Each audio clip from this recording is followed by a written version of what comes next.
Bonsoir à toutes et à tous. Bonsoir David. Bonsoir Anne-Sophie. C'est un rendez-vous exceptionnel que nous vous proposons ce soir sur Pointus Finalis, en partenariat avec la Gazette des Mines de la Moria et les Échos de Fontcombe. Je suis Anne-Sophie Lapix et vous souhaite la bienvenue pour ce premier grand débat pour les élections de la Terre du Milieu.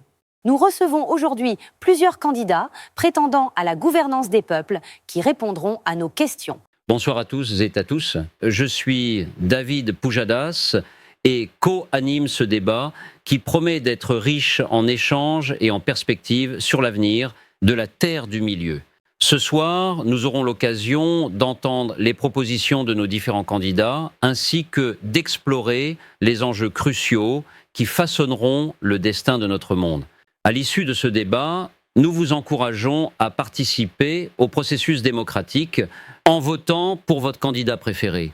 Ce vote se fera selon le système du jugement majoritaire, offrant ainsi une approche plus juste et nuancée. Le lien pour voter et consulter les résultats est disponible dans la description de cette émission. Nos candidats sont prêts à débattre, alors sans plus attendre, plongeons dans le vif du sujet. Maître Saruman, dans le cadre de ces élections, certains vous accusent de vouloir vous emparer du pouvoir par tous les moyens nécessaires, y compris les plus sombres. Comment répondez-vous à ces allégations ? Oh, je vois que mes détracteurs sont déjà dans le camp de la calomnie et de la peur. Laissez-moi vous dire, Madame Lapix, je ne fais que chercher à apporter un changement radical et nécessaire à la Terre du Milieu. Nous n'en doutons pas une seconde. Quoi qu'en disent mes opposants, ma mission est noble. Si cela signifie utiliser des méthodes un peu obscures, alors qu'il en soit ainsi. Très bien. Je rappelle tout de même que nous sommes en direct sur le service public et que vos propos n'engagent que vous. Aragorn, fils d'Arathorn, certains doutent de votre légitimité en tant que prétendant au trône. Étant donné votre passé de vagabond, que répondez-vous à ceux qui disent que vous n'êtes pas digne de diriger ? Bonsoir Anne-Sophie. Bonsoir Aragorn. Oui, excusez-moi. Bonsoir, Seigneur Aragorn. Pour répondre à vos propos, chère Anne-Sophie, mon passé de vagabond fait de moi un homme du peuple. Je connais les besoins et les préoccupations des habitants de la Terre du Milieu mieux que quiconque. Oui, tout à fait, Seigneur Aragorn. Vous avez sans doute une compréhension unique des défis auxquels notre peuple est confronté. Je suis vraiment impressionnée. Chère Anne-Sophie, je ne prétends pas être parfait, mais je suis prêt à me battre pour le bien de tous, ainsi que pour peut-être gagner votre admiration, si je puis me permettre.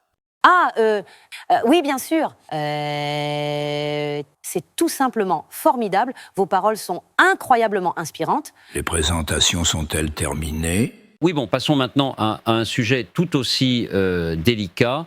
Monsieur Thorin-Écu de Chêne, certains vous accusent d'être trop centré sur votre propre intérêt plutôt que sur celui de votre peuple. Que répondez-vous à cette critique ? David Pujadas. Pujadas. Soit. Oseriez-vous remettre en question mon engagement ? Non, ce ne sont pas mes propos. J'ai sacrifié tant pour restaurer l'honneur et la grandeur de ma lignée.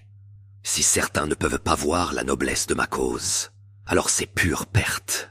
Mais je reste persuadé que vous comprendrez la valeur de mes actions passées. Oui, tout à fait. Mes ancêtres m'ont légué un fardeau et une responsabilité que je porte fièrement, car je suis convaincu que notre peuple mérite de retrouver sa place de droit dans ce monde. Thorin-Écu de Chêne, votre dévouement à votre lignée est indéniable.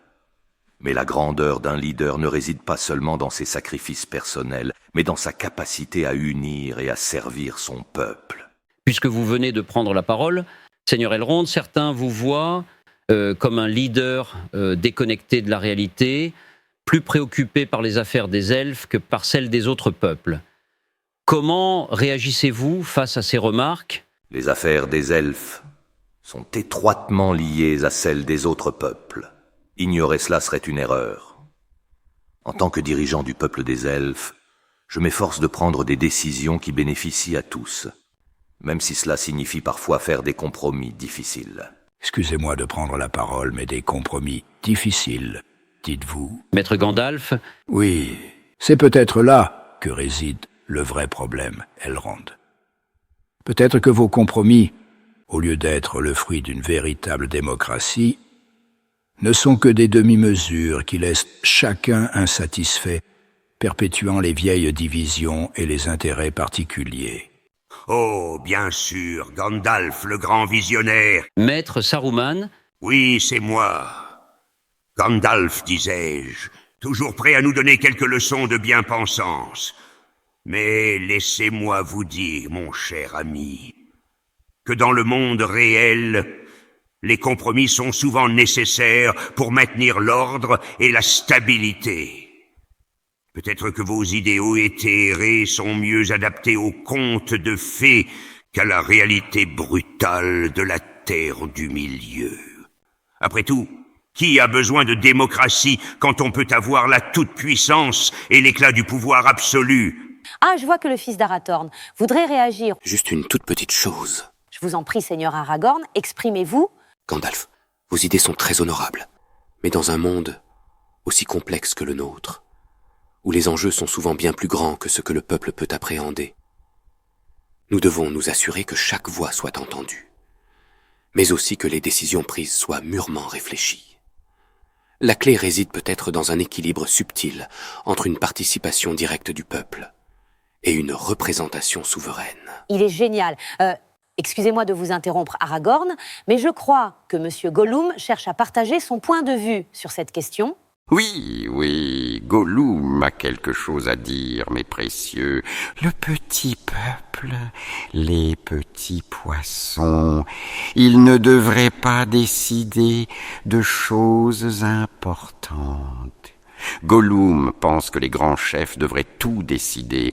Les petits êtres ne sont que des sots, oui, sots et faibles. Seul un grand roi comme Gollum pourra vous sauver des ténèbres qui menacent de nous engloutir. Gollum, même les êtres les plus modestes aspirent à être entendus. Ils ont des préoccupations légitimes et des besoins qui doivent être pris en compte.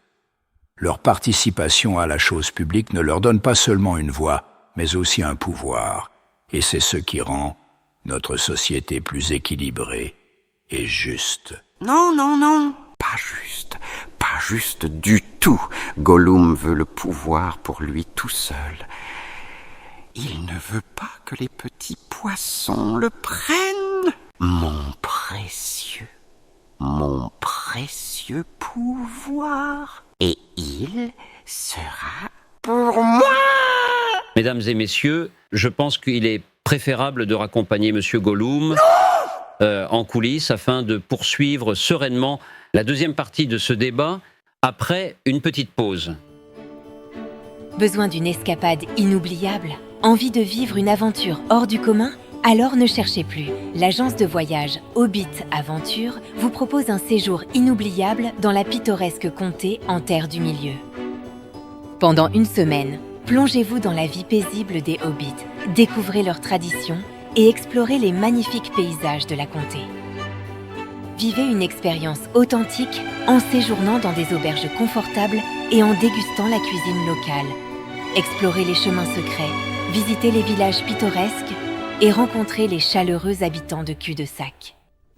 Apprenez à confectionner la légendaire tarte aux pommes avec l'un des plus grands cordons bleus de la comté, lors d'une passionnante démonstration dispensée par un herboriste expérimenté.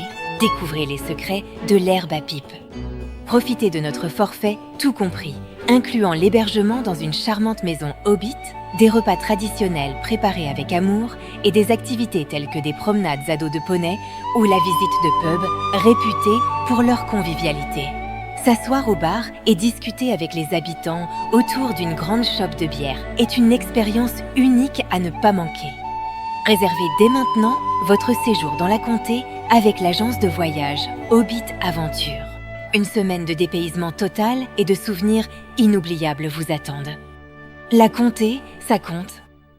Nous voici de retour pour la deuxième partie de notre grand débat dans le cadre des élections de la Terre du Milieu.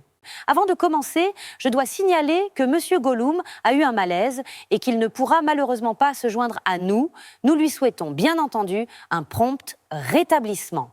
Quant à Maître Elrond, il semble qu'il ait eu soudainement une révélation sur l'importance d'ajouter un peu de beauté dans cette course au pouvoir. Il a donc gentiment décidé de laisser la scène à Dame Galadriel qui reprendra le flambeau. Nous avons également un nouveau venu sur ce plateau qui vient s'ajouter à notre liste de candidats. J'ai nommé Monsieur Bilbon Saquet de la Comté. Eh bien, Anne-Sophie, avec tous ces rebondissements, on peut s'attendre à un débat encore plus animé que prévu. C'est le premier grand débat de ces élections de la Terre du Milieu sur la chaîne Pointus Finalis. Nous avons même appris que nous sommes le premier média à organiser un débat de la sorte. Alors ce soir, chaque candidat qui a l'ambition de se faire élire aura l'occasion de présenter et défendre son programme. Exactement, David. Alors, si vous le voulez bien, commençons. Mesdames, messieurs, vos places ont été tirées au sort et nous allons donc vous présenter dans cet ordre. Et notre premier candidat est, eh bien, Monsieur Bilbon Saquet. Monsieur Saquet, quelle est la raison de votre candidature aux élections de la Terre du Milieu? Oh, bonsoir. Je suis là pour vivre des aventures, je suppose. Je me suis dit que, ma foi, participer aux élections pourrait apporter un peu d'action dans ma petite vie de hobbit retraité. Ah, et aussi, j'ai quelques idées sur la façon de rendre les repas plus festifs. Des aventures, de l'action et des repas festifs, voilà qui changent des discours habituels. Monsieur Saquet, pourriez-vous nous dire pourquoi les électeurs devraient voter pour vous ? Eh bien, je pense que vous devriez voter pour moi parce que je suis un aventurier et que j'ai vu beaucoup de choses et je peux aussi trouver des solutions créatives aux problèmes, comme trouver des trésors cachés pour financer nos projets ou organiser des fêtes de quartier pour unir la communauté. Oui, voilà, je suis votre homme pour l'aventure et la convivialité. Aventure et convivialité, donc, quel programme? En ce qui vous concerne, Thorin et Cutchen, pouvez-vous nous en dire davantage sur votre vision de la Terre du Milieu et sur les mesures que vous comptez prendre pour y parvenir? Moi, Thorin écu de chêne, fils de Train, fils de Tror, je suis là pour restaurer l'honneur et la grandeur des nains, récupérer nos richesses volées et construire un mur autour de nos montagnes pour empêcher les trolls d'entrer. Un mur anti-troll, donc, c'est un programme peu commun qui sort de l'ordinaire. Et pour quelles raisons les citoyens de la Terre du Milieu devraient voter pour vous? Je vous demande de voter pour moi parce que je suis déterminé à restaurer l'honneur et la grandeur des nains. Avec moi au pouvoir, la Terre du Milieu sera en sécurité et prospère une fois de plus. Eh bien, on peut dire que c'est une idée musclée qui se défend, si je puis dire. Quant à vous, Dame Galadriel, en tant que représentante des elfes et gardienne de la nature, quelles sont les principales priorités de votre programme électoral pour la Terre du Milieu? Bonsoir Anne-Sophie. Votre coupe vous va à ravir. C'est très gentil à vous, merci. Issu d'un peuple fort de milliers d'années d'expérience, je propose un programme radical, axé sur la préservation de la nature, la protection des peuples et des fleurs. Des fleurs, dites-vous? Dame Galadriel, êtes-vous vraiment sérieuse? On ne peut plus sérieuse, monsieur Pujadas. Les fleurs ont un pouvoir apaisant sur l'esprit, voyez-vous. Les fleurs ne sont pas seulement des éléments esthétiques, mais elles ont également une signification symbolique et des effets positifs sur notre bien-être mental et émotionnel. Eh bien, qui aurait cru que de simples fleurs pourraient résoudre tous nos problèmes?